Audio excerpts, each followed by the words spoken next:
Week 27, Dialectic Level. Alexander's empire rose faster than any before him and shattered into pieces after his death.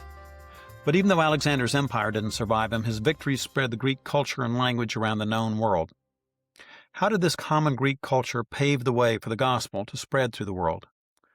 Answer: among other things, the Old Testament was translated into the common language, which made it possible for any educated person to learn about the God of Abraham, Isaac, and Jacob.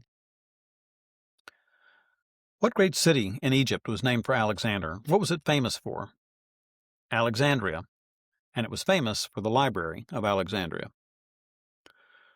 Why didn't Alexander's empire hold together? Answer: he died young, and his first child was born a few months later, and both mother and child were murdered within a few years. But in a grander sense, Alexander knew how to conquer, but not how to rule. Who ruled the area surrounding Jerusalem after Alexander's death? Judea was near a border between rival territories. Alexander's generals, Seleucus and Ptolemy, split the territory near the Promised Land. Ptolemy originally got Egypt and Judea, but in 198 BC the Seleucids took over. They started by plundering the temple and went downhill from there. Who were the Maccabees? When did they live? The Maccabees were a Jewish family who lived around 160 BC. Judas Maccabeus led a successful revolt against Antiochus IV Epiphanes, who set up an altar to Zeus in the temple at Jerusalem. The Jewish festival of Hanukkah celebrates this event.